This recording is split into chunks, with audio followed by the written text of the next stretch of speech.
Magandang hapon sa inyo lahat. Ito po si Herbert Curia, author ng The Critics Promotions. Ang boses at konstruktibong kritisismo, opinyon, komentaryo at konsultasyon. Kakibat ang ating pananalig sa ating banal na Panginoon Diyos, banal na Panginoon Kristo, at gabayan ng kaliwanagan ng banal Santa Maria mula sa mga isyong ating nakalap. Sa libong ito ay hinggil sa issue ng updates dito sa ating COVID-19 pandemic at dito sa IATF rules at doon sa tungkol doon sa bakuna na updates sa ngayon. So ngayon ay ang update dito sa ating COVID ay yung cases na inabot natin as of October 17, kahapon yon o October 16, ay umabot na ito ng nasa 300,000 mahigit, no? Nasa 354,338 yung umabot na cases na ng COVID. So yung active dito 52,000 cases at yung naka-recover dito ay umabot na nasa 300,000. So yun namang mga namatay ay nasa 6,600. So yun yung almost na na-update ng ating in numbers so ng sa COVID na nangyayari sa atin yan, in cases. So ngayon yung accurately do sa ating dito sa ating ating pagsasabosin ito, meron tayong links diyan so para doon sa updates. So ngayon ay according to our chief implementer dito si Secretary Galvez, bumababa na yung trending ng itong COVID o yung itong paglaganap ng COVID bumababa na kung saan ay ginamit niya yung yung nangyari sa Metro Manila na from 20,000 cases noong September, bumaba na ito to bumaba ng 7,000. So medyo may pagbaba na ng ilang porsyento itong COVID mula doon sa Metro Manila. So to the entire country. So ngayon, at saka mataas yung rate nung gumagaling sa ating bansa na kesa doon sa napipinsala. So marami man yung cases pero marami rin yung gumaling. So yun ang nakatutuwa naman kahit pa paano ay marami naman yung naka-recover. So ngayon ay sa usapin noong bakuna ay yung pahayag nating gobyerno diyan, hindi mabibigyan lahat ng bakuna o mapaprioritize lahat ng Pilipino. Na kung saan ay ang priority rito ay yung naghihirap ng mga Pilipino, kagaya do sa nasa loob ng Pantawid, kapamilya. Tapos yung mga frontliners, yung mga pulis, saka yung ibang mga frontliners. So sila yung mga pangunahin na mga mabibigyan ng bakuna ng ating pamahalaan. Nasa 20 million nakatao ang mabibigyan ng bakuna. So yun yung budget ng ating pamahalaan dyan. Nasa 20 million nakatao para dyan.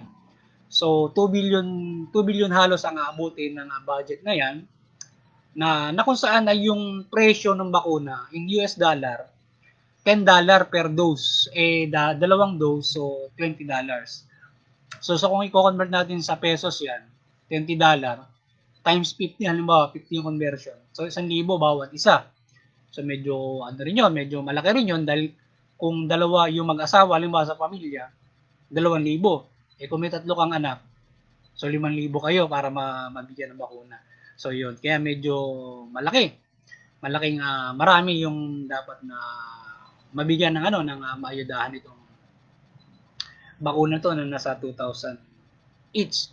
So sana lahat nung hindi lang 20 million na nakatao yan, kundi yung lahat ng nakapaloob doon sa doon sa either ilang katao ba yung napaloob doon sa pamilya o ilang katao dapat yung nakapaloob doon sa nabigyan noon ng ayuda ng ating pamahalaan sa yung programa ng pagbibigay ayuda tulong pinansyal. So So ilang katao ba nabigyan ng ilang milyon? So sana matulungan ng ilang ang napakaraming Pilipino na naghihirap diyan sapagkat kung yung mga pangkaraniwang tao ay malaki ring gastusin yan. Pero doon sa mga syempre mayayaman, yung may mataas yung nakakatulong sa kapwa-tao, kaya na nila yan mula dun sa pamilya kahit 10 pa anak nila, may 10,000 yun. So ngayon kung nakatutulong sila, so sila ay maaaring makapagpabakuna separately. So sana ay ang pamahalaan ay makatugon doon sa maraming nangangailangan na yan. According to our President naman sa Pangulo na maghahanap siya talagang ng pondo para mabigyan halos lahat ng bakuna or mass vaccination. So ngayon, dito sa bakuna na ito ay tatlo yung gusto mag-clinical trial dito sa ating bansa, yung sa Russia, China, tsaka isa sa Western, sa Amerika yata yun. So ngayon, yung tatlo ngayon ay mag-clinical trial. Yung isa magsisimula na ngayon Nobyembre at up to December. So siguro mga first quarter ng ng January ng next year 2021 maaari nang magkaroon ng mass vaccination yan. So ilang buwan lang siguro yung clinical trial na yan. We hope yung partisipasyon ng lipunan ng Pilipino para dyan sa clinical trial na yan, di ba kahit maging guinea pig yung iba sa atin, siguro ay para sa kapakanan ng marami, so why not? Pero siguro bigyan din naman ng equal na kompensasyon yung mga nasa lang doon sa clinical trial na yan. At sana yung mass vaccination, hindi naman tayo under ng clinical trial na yun, no? Na tayo yung kanuunahang matetest dyan. Pero sana naman fairly at ito ay na-discover ng gusto para walang epekto na makukuha naman tayo doon sa bakuna instead of the kapalit nung pagprotekta sa atin sa COVID. So yung doon sa COVID marami nakare-recover baka doon sa bakuna mas sana naman ay ito ay maging positibo tayo na tayo ay ito ay biyaya ng Diyos na tayo ay makarecover dito. So we hope at ito ay hindi maging negosyo kundi ito ay maging tulong para sa panibagong pamumuhay ng mundo mula dito sa bansang ito.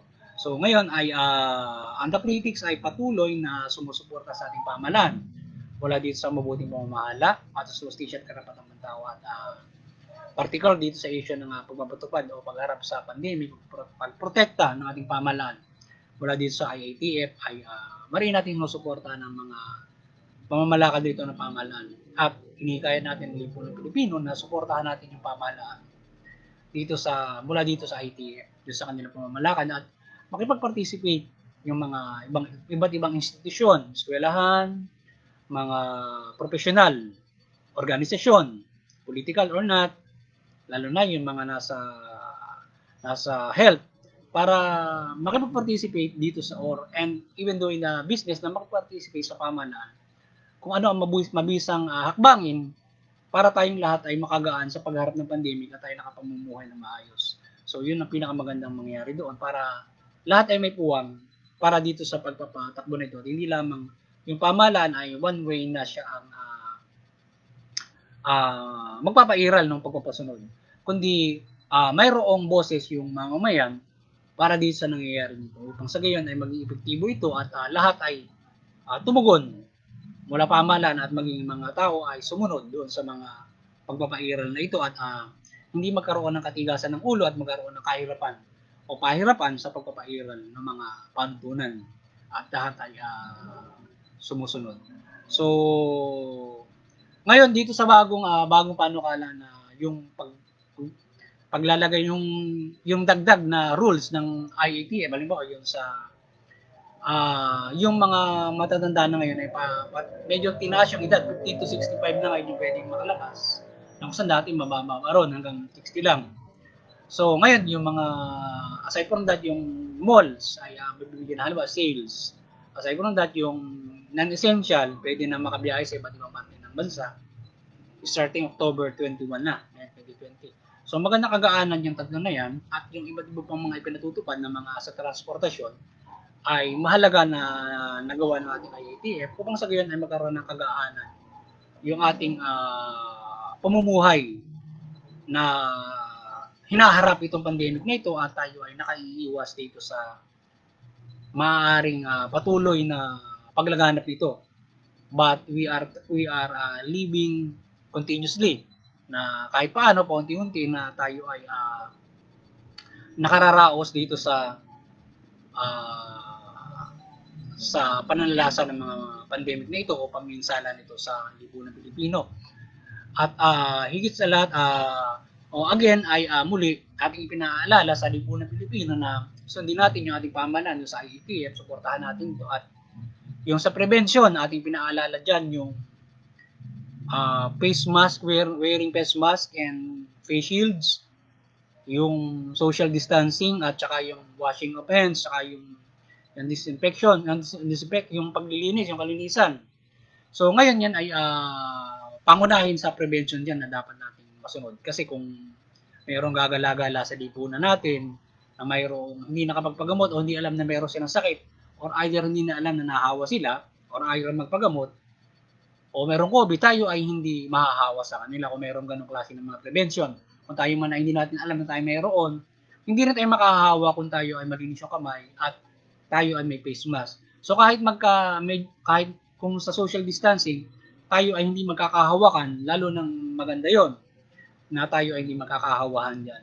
Even though in that part, halimbawa 1 meter, hindi tayo magkasabay man tayo sa bus, in 1 seat apart, ay hindi magkakahawahan yung mga Pilipino kung may COVID na nakasabay ka ron, o ikaw man hindi mo alam na mayroon kang COVID dyan. So ngayon ay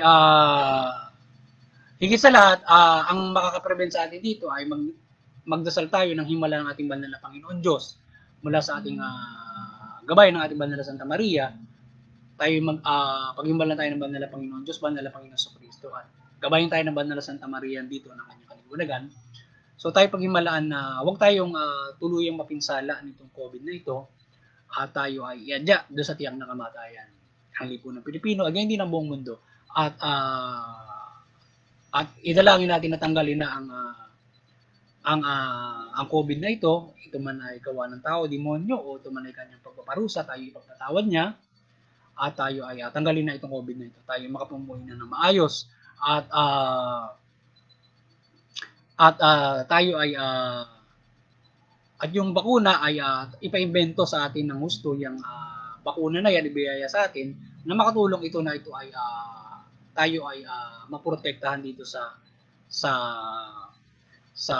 pandemic ito, lalong-lalo na yung mga hindi nananalig, na mapagbigyan sila ng pagkakataon na sila ay mabigyan nito mga bakunang ito. At sa mga nananalig, so tayo ay ating pagdasal din yung ating mga kapwa-tao na hindi nananalig na sila ay huwag maapektuhan at tayo hindi maapektuhan, at tayo ay matulungan ng bakuna. So yun lamang, at sana tayong lahat ay pagpalain ng Diyos at tayo makapamuhay muli ng normal at ligtas sa anumang uri ng kapahamakan.